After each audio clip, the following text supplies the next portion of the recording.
Shalom. All praises to the Most High. Anoka said, praise be to the earthly mother, the Pachamama, and all of her earthly angels, the Erkadeshoi. Praise be to the Holy Spirit, the Kahe, in the name of his only begotten Son, Masa the Lamb, unification to the nation. So I have an interesting, piece of information to share with you guys.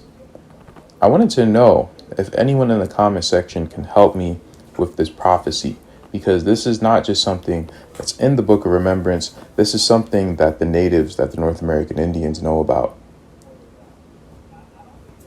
And I'm going to show you. So I'm going to play this real quick. And he's pretty much going to say a prophecy from Crazy Horse. And I'm also going to read this afterward.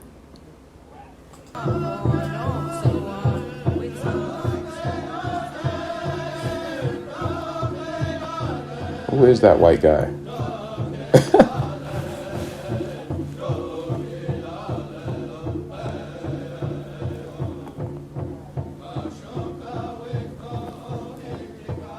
Upon suffering beyond suffering, the red nation shall rise again. The red nation shall rise again after suffering. Who's the red nation? He's talking about the Israelites. It will be a blessing for a sick world. A blessing for a sick world, a light to the world, right? After everything goes to hell, then they're going to turn to the Israelites, the people who they have been pretty much, discriminating and hating this whole time. The irony. A world longing for light. It's going to be longing for light. So, as he said, and as the scriptures say, a light to the world. A time long after the skies have grown dark and dirty, and the water has become bad smelling. So after the skies have become dark and dirty and the water is bad smelling, you can say that that's right now. Right now. I see a time of 7 generations. Whoa, you heard that? I see a time of 7 generations. Someone can help me out with that. Let me know what that means. I'm going to attempt to, tell you what it means. But pretty much the concept of the 7 generation goes back to the first righteous 7 generations, if you guys are reading the books of remembrance. But I don't know what it means for now, because he's saying that he sees 7 generations. Does it mean that 7 generations of righteous people have to be born again? Is that what it means? I don't know. When all the colors of mankind will gather under the sacred tree of life. So all the colors of mankind will gather unto the sacred tree of life. And that's prophecy. And I'm going to show you. But, of course, everything needs context. Right? Context. And one whole earth will become one circle again. One circle, not a globe, a circle. The natives know that the earth is not a globe. It's not a ball. It's foolishness. I salute the light within your eyes, where the whole universe dwells.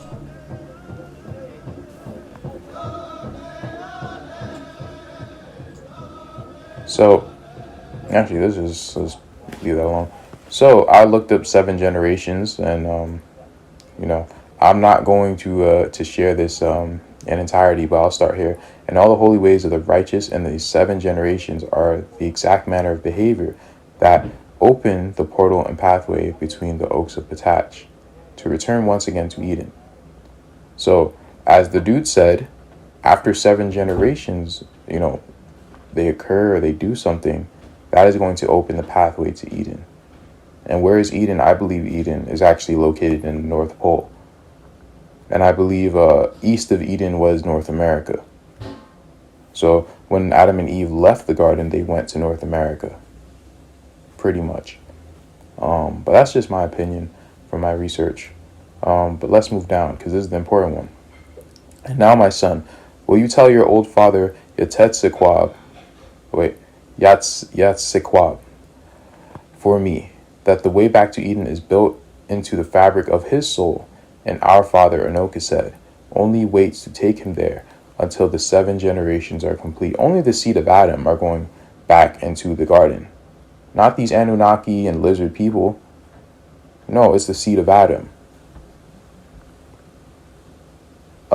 And in order for you to be the seed of Adam, you need to have came from the ground. Now, I'm not saying that everyone who has white skin does not come from Adam, but I am saying that that doesn't originally come from Adam. That's all I'm saying. But it says until the 7 generations are complete. I don't know what this means, so maybe someone could hit me up and tell me something about this, right? But we're gonna go over some stuff.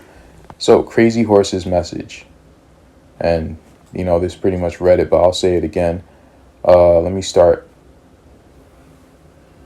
In that day, there will be those among the Lakota who will carry knowledge and understanding of unity among all living things, and the young white ones will come to those of my people and ask for this wisdom. I salute the light within your eyes, where the whole universe dwells. For when you are at the center within you, I am that place within me. We shall be as one. And now some people take out the young white ones part, because I don't know if this was an add-in or not, but honestly, usually it usually is. Anytime they talk about white gods, because they try to input white people into almost all American Indian folklore. Like with the Inca, they tried to say that the Inca's most important quote unquote god, he was blonde hair and blue eyed. But in the actual folklore, it never even says that. So they can say anything that they want, that well, this is what the true message was, and oh, you took that out, right? And it's funny because in these same quotations, they say other things that they don't even mention. Let me show you what I mean. Where is it? Now, because both Black Elk and Crazy Horse had prophecies. It wasn't just Crazy Horse. They just didn't like Black Elk's prophecy. Wait, let me see.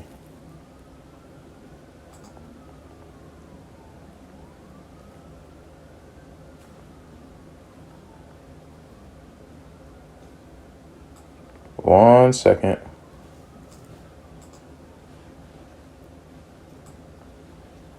Yeah, they left out this one.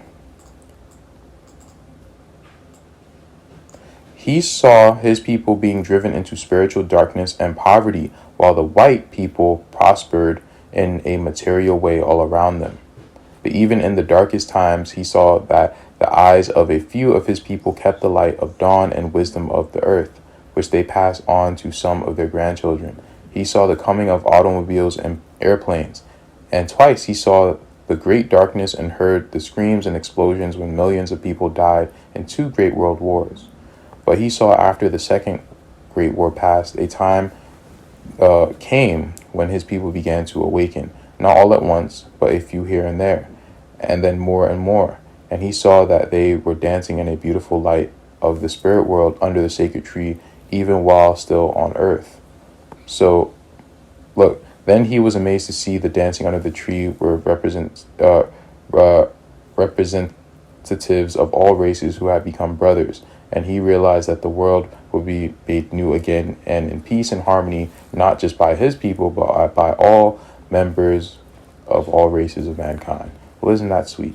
And I'm not saying that I'm against unity, but I'm for unity and order.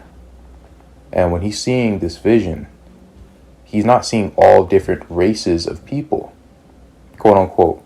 Yeah, he's seeing races of people, but he's not seeing different seed lines. I'll show you what I mean.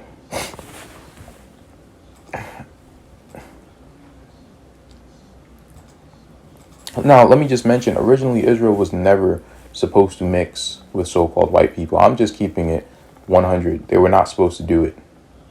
I'll read this to you. This is in the Apocrypha. I don't remember where it says, but you could look this up. The nation of Israel, the princes and the priests and Levites, have not put away from them the strange people of the land, nor the pollutions of the Gentiles, to wit, of the Canaanites, Hittites, Perizzites, Jebusites, and the Moabites, Egyptians, and Edomites. Now, at a certain time, we could marry Moabites and even Edomites because they were from Shem, but they just mixed in with the Canaanites, so, they were pretty much the same people as them. So we weren't supposed to marry them either. For both they and their sons have married with their daughters, and the holy seed is mixed with the strange people of the land. And from the beginning of this matter, the rulers and the great men have been partakers of this iniquity. So Israel has been mixing for a very long time. They don't look original to how they looked, like in entirety. When people say they all look this way, you're an idiot and you don't read the scriptures. I'm saying that with all due respect. Because they've been doing this. The Most High has been sending his prophets to tell them to stop. And he even further mixed this up to punish us. It says that in the Seal Book of Mormon 2019. So we weren't supposed to do this stuff. That doesn't mean, there's something wrong with the Gentiles. No, they have their own created purpose. They have their own place. I don't hate anyone. The Most High doesn't hate them. But they are not in their order. The same way men are not in their order, women are not in their order. As I said, men, they all want to be the son of the Most High. Women want to be men. Gentiles want to be Israelites. Everything's out of order. And that's semi-haza. The same way how we're not going to be equal to Gentiles in the kingdom, women are not going to be equal with men. Children are not going to be equal to their mothers. That's not order. And when I mean equal, I'm talking about in authority and majesty. Because it doesn't make any sense for, so-called Gentiles to now be our rulers and judges. Does that make any sense? No. That's not how it was supposed to be from the beginning. That's not how it will be. The same way how Kawa or Eve was made to be the gift, a gift for Adam, a solution to his problem of loneliness, is not going to change.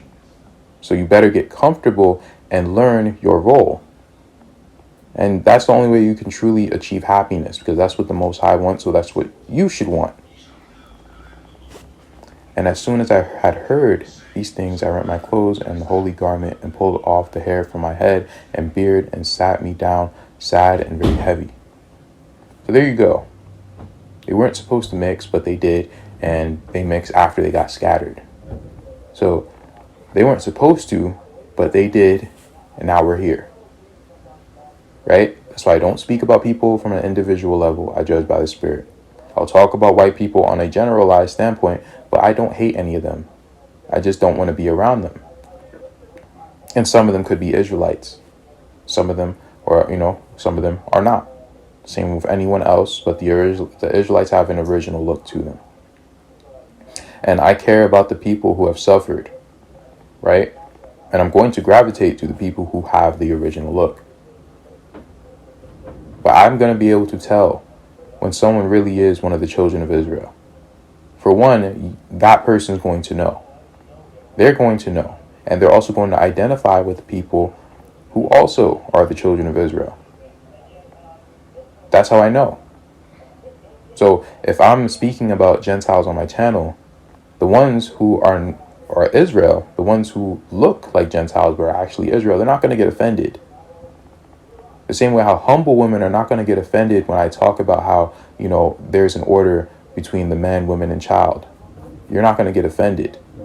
So it means nothing to me. The Most High will put everything in order. And order is a beautiful thing.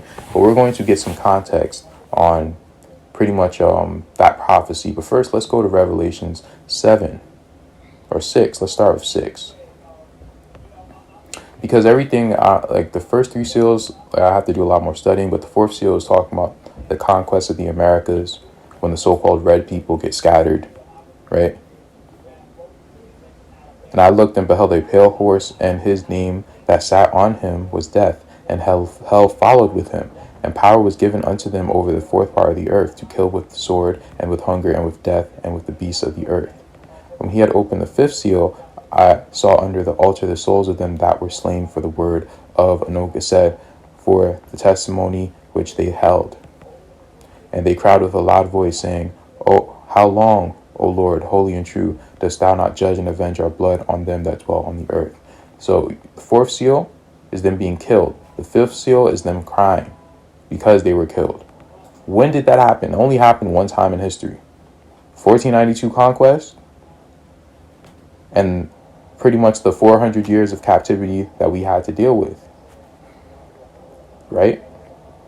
And Nephi even tells you. He says it in 2nd Nephi chapter 28, verse 10 pretty much. He said, and the blood of the saints shall cry from the ground against them. And this is all happening during the time of the Gentiles. So the fifth seal is talking about from the time period of our captivity. That is the fifth seal. And the sixth seal is pretty much our gathering and when he starts to judge the earth. Look, and I beheld when he had opened the sixth seal, and lo, there was a great earthquake, and the sun became black as a sackcloth of hair, and the moon became as blood. And the stars fell unto the earth, even as a fig tree casteth her untimely figs, when she is shaken of a mighty wind. And the earth departed as a scroll when it is rolled together, and every mountain and island were moved out of their places. And the kings of the earth, and the great men, and the rich men, and the chief captains, and the mighty men, and every bondman, and every free man, hid themselves in the dens and in the rocks of the mountains. And this is sort of happening right now. And said to the mountains and rocks, fall on us and hide us from the face of him that sitteth on the throne, and from the wrath of the Lamb. For the great day of his wrath is come, and who shall be able to stand? So we're probably at the end of the fifth seal, or at the beginning of the sixth seal right now. But look at this. This is when he starts to list off like the 144,000 men, right, from each tribe.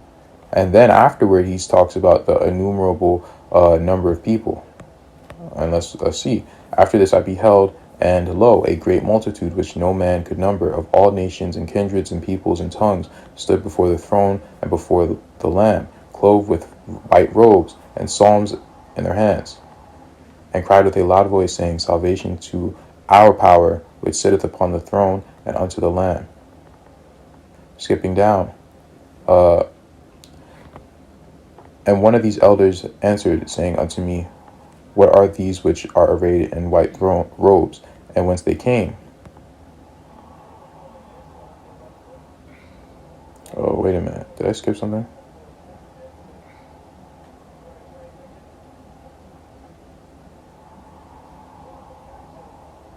I thought that it called them Gentiles somewhere. Am I tripping? Did I not? Anyway, let's keep reading. And I said unto him, Sir, thou knowest. And he said to me, these are they which came out of great tribulation, and have washed their robes, and made them white in the blood of the Lamb. Therefore are they before the throne of Anochesed, and serve him day and night in his temple. And he that sitteth on the throne shall dwell among them. They shall hunger no more, neither thirst any more, neither shall the sun light on them, nor any heat. What is this referring to? This is referring to the curses of Deuteronomy.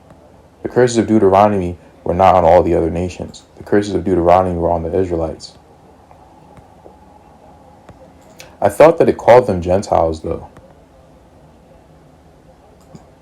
if I'm not mistaken.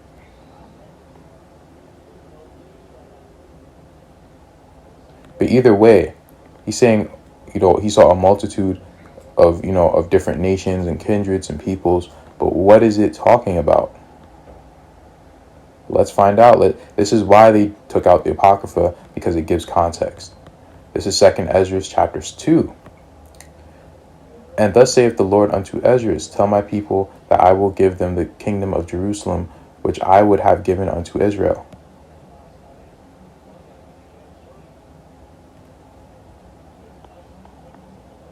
Actually, let's start from verse 1. Thus saith the Lord, I brought this people out of bondage, and I gave them my commandments, my manservants, the prophets, whom they would not hear, but despised my counsels. The mother that bare them saith unto them, go your way, ye children, for I am a widow and forsaken. I brought you up with gladness, both sorrow and heaviness have I lost you, for ye have sinned before the Lord your God, and done that thing that is evil before him. But what shall I now do unto you? I am a widow and forsaken. Go your way, O my children, and ask mercy of the Lord. As for me, O Father, I call upon thee for a witness over the mother of these children, which would not keep my covenant, that thou bring to confusion, and their mother to a spoil, that there may be no offspring of them. Let them be scattered abroad among the heathen. Let their names be put out of the earth, for they have despised my covenant. Right? Remember that. Woe be unto thee, Ashur, and we're going to go over this again. Thou that hidest the unrighteous in thee, O thou wicked people, remember what I did unto Sodom and Gomorrah, whose land lieth in clods and of pitch and heaps of ashes. Even so also will I do unto them that hear me not, saith the Almighty Lord. So he's talking to Israel. He is not talking to everyone. Right? He's going to scatter Israel, and he's going to bring back Israel after they were scattered to the other nations, to the heathen. Right? So if they are all kindreds, tongues, and peoples, they're still Israelites. Skipping down. And those that be dead will I raise up again from their places and bring them out of their graves, for I have known my name in Israel. Now skipping down. Arise up and stand. Behold the number of those that be sealed in the feast of the Lord. Sealed. So when it's talking about a sealing that is happening in Revelation 7, it's talking about the Israelites. It's not talking about the Gentiles of the other nations. I'm not saying that they can't receive salvation, they can't be saved, but this is not what it's talking about. It's not what this is talking about. They're not going to be on the mountain with us. That right is reserved for Israel. They can be saved and not be on the mountain with us. What is so wrong about that? You have to precept, right? Which are departed from the shadow of the world and have received glorious garments of the Lord. Take thy number, O Zion, and shut up those of thine that are clothed in white, which have received the law of the Lord. The number of thy children, whom thou longest for, is fulfilled, who thou longest for. So he's talking about his children. He wanted to take us back, but we didn't deserve to be taken back. And he has to adhere to his own law, because he is the word, right? So whatever he says, it must be fulfilled. He doesn't go back on his word. So we have to be punished. We had to be punished. And he's very sad that we forced him to do it. We, in our wickedness, forced our Father to punish us in such a way. Think about that. And he had mercy on us too, because the other nations wanted to kill us. And the Gentiles, listen, man, I don't have any remorse, not remorse. I don't feel any sort of hatred for what they did. It is what it is. We shouldn't have messed up. But this is your time to repent. But these scriptures are not talking about Gentiles. Now, are you an Israelite? I have no idea. You need to ask the Most High that. But I'm pretty sure he'd let you know that. He'd let you know who you are. He said he would. He said we were going to remember him. And we were going to rehearse the righteous acts. So yes, it does matter who his people are. It does matter. It always has mattered and always will matter. It's not just going to not matter, just because some Christians have a different opinion. Listen, I don't talk to Gentiles usually. I am in this video. Return to the Most High in your order. Do not do it out of order, because it's not the right way. Do it in order. I'm not saying to serve the Negroes on the street. I'm saying to exercise humility. It's all you need to be. You just need to be teachable. You need to be humble. You need to understand who his people are, who have really suffered. You need to have compassion, empathy.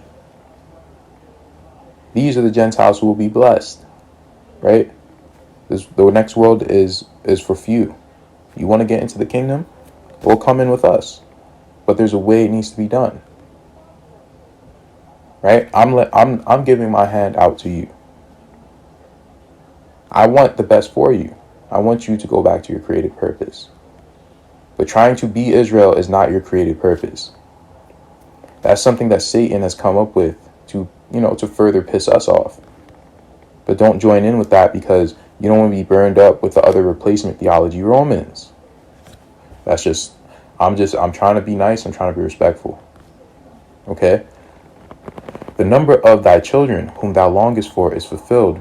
Beseech the power of the Lord, that thy people which have been called from the beginning may be hallowed. Which, bro, this is telling you who it's talking about, because they knew that they were going to, get funny with the scriptures. I, Ezra, saw upon the Mount Zion a great people, whom I could not number, and they all praised the Lord with songs. Is it still talking about the same people? I'm pretty sure it is. And in the midst of them there was a young man of high stature, taller than all the rest, and upon every one of their heads he set crowns, and was more exalted, which I marveled at greatly. So I asked the angel and said, Sir, what are these? He answered and said unto me, These be they that have put off the mortal clothing, and put on the immortal, and have confessed the name of Melchizedek. Now they are crowned and receive psalms. So, who are these people? Okay then. Now, again, the Israelites are going to look like many different people, especially at this point. I'll show you. Because there's a prophecy of Ephraim, but even this person is going to, this so-called face rat, he's going to say who Ephraim is. When it talks about there will be, a great multitude of nations. He's still saying that these multitude of nations are still from the seed line of Israel. And it's true. So all these people who, are different kindreds and tongues, these are still Israelites. These are not the other nations, because, the Most High, he has a place for them. That's not their place. It's that simple. But truly his younger brother shall be greater than he, and his seed shall become a multitude of nations. His seed, not his spiritual seed, his seed. Right? The males who come from Ephraim, they will be a multitude of nations. They say that the latter end of the verse should read, the fullness of the nations, therefore it cannot mean that Ephraim will become a multitude of nations. Instead, it means that Israel, meaning the Jews, they believe that the Jews are all the 12 tribes, will be replaced by Gentiles, and they can become believers and faithful to Jesus Christ. A multitude of people would become spiritual Israel. See, and he believes that he's Israel, and, maybe he is, maybe he isn't. I doubt it, but maybe, I don't know. But this doctrine of spiritual Israel is bogus. It's nowhere in the scriptures. They attribute this interpretation to Romans chapter 11, where Paul says, For I would not, brethren, that ye should be ignorant of this mystery, lest ye should be wise in your own conceits, that blindness in part is happened to Israel. The fullness of the Gentiles be come in. The fullness of the Gentiles is not talking about Ephraim. It is talking about their rulership on the earth. That's why you need to read other books. Therefore, Ephraim will not become a multitude of nations, but that Ephraim, Jacob gave him the name Israel, shall be the fullness of the Gentiles. That the Gentile races will convert to Christianity, and that they are the Israel of God. Is this true? I don't even know what he's talking about. But no, this is not talking about no spiritual Israel. There's no such thing. You have to know your place. As, we all have to know our roles. The men need to know their roles. That's why I don't care what anyone else says. The men are the ones who are responsible. They're the ones who need to be on top. They are the teachers, and they're supported by their wives, by their ribs, and they have children. Then the Gentiles are supposed to support the Israelites. They're supposed to love them like they love themselves. Even more than that, because that's how they're being saved. Right? Now, I'm not saying that anyone needs to go through anyone. Like, women don't necessarily need a man in order to survive. But, that's their purpose. Their purpose is to support a man and, to be under a man. But they can live by themselves. You can do it, but it's the same way how I can live by myself and be okay. I don't see, just because you can, that doesn't mean it's ideal. That doesn't mean that that's something that you should strive for. No, because you can't live up to your full potential, and you should want to live up to your full potential. And that includes everyone. Men need to put their feet down, and they need to understand the role that the Most High gave them. He didn't give them the role of listening to everyone else's opinions and, no, you're supposed to see this law and act upon it and cut down false doctrines and study. Be humble and compassionate. Be patient. Be long-suffering. But you don't have any tolerance for wickedness. No tolerance for anything that's going against the law. We are made in the image of the Word. So we're going to love law and order more than the other people. And for people, you guys need to really stop being blasphemous. Because I'm going to read you a scripture. This is what Hamashiach said, right?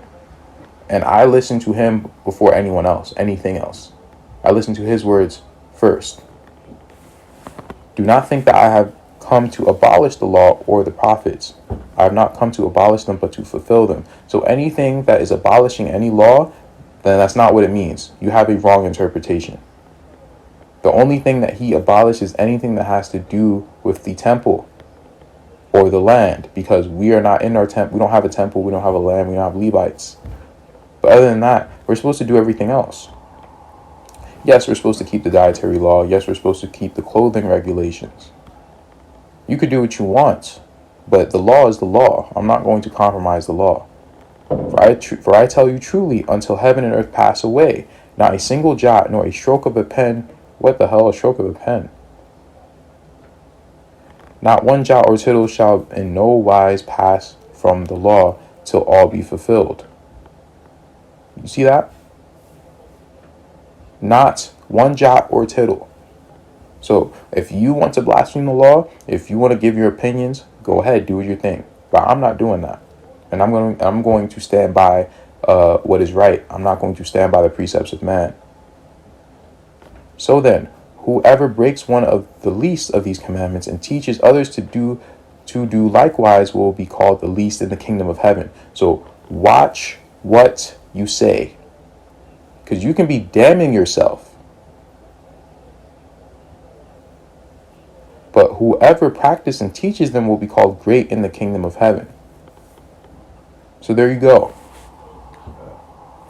And I listen to what Matzah said before anything else. Behold, I am Matzah the Lamb, the Son of God. I created the heavens and the earth and all things that are in them. I was with the Father from the beginning. I am in the Father, and the Father in me. And in me hath the Father glorified his name. I came unto my own, and my own received me not. And the scriptures concerning my coming are fulfilled. And as many as have received me, to them I have given to become the sons of Anochesed, and even so will I to as many shall believe on my name. For behold, by me redemption cometh, and in me is the law of Moses fulfilled. So it's fulfilled. It is not done away with. It is fulfilled. Right? It's fulfilled. Don't add your own opinions. Don't say, well, listen, if people are getting on your nerves because they're paying more attention to fringes than they are about being long-suffering and patient, then that's them. That's nothing to do with the law. You're still supposed to be keeping. You're supposed to do both. Why is what anyone else saying affect you? Are you that weak? Has nothing to do with that. If you're affected by what other people are saying and their interpretations of the law, that's your own fault. Because the law is perfect how it is. I am the light and the life of this world, of the world. I am Alpha and Omega, the beginning and the end. Ye shall offer up unto me no more the shedding of blood. Yea, your sacrifices and your burnt offerings shall be done away with. For I will accept none of your sacrifices and your burnt offerings. And the concept of the sacrifice and burnt offerings are not done away with either. The blood sacrifices are done away with. See, he still upkeeps his law. He's just doing it in a different way. But the law that was given to us, or to Moses to give to the other Israelites, was a lesser law, but it's still based on the true law. So if you can't even keep the lesser law, how are you even going to keep the real law? For example, in order for you to keep the 10 Commandments, you can keep rules, but if there's no, the Spirit of the Most High is not behind it, it means nothing. Because all it really is about love. If you have love, you're not going to do anything that the Ten Commandments say. Right? You're not. Think about it. You're not going to. The less laws you have, the better. But in order for you to have less laws, you need to have context. And you need to have the Spirit of the Most High. So he was teaching you how to keep the law without even knowing that you're keeping the law. But you're still keeping the goddamn law. Like you don't do what you want. It's just, that irks me because you're disrespecting the Most High's law. You're disrespecting his word. When you try to say, well, this doesn't matter, I'm going to do what I want. No, he told you what was taken out and what's still in effect. He told you. And nothing really was taken out. It's just done in a different way. So yes, you still do have to keep the law. Hopi prophecy. This is a record of him visiting the Israelites in North America. Well, they some sort of a teacher came to them. He called himself Masa. That's why I say it in that way as well. He came and taught them many things. Taught them how to respect the land and live in harmony with it. What does that sound like? Sounds like the Essene Gospels.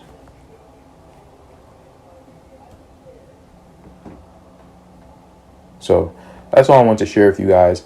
I hope that maybe someone could tell me something about the 7 generations, that I still don't really understand it that well. But let me know.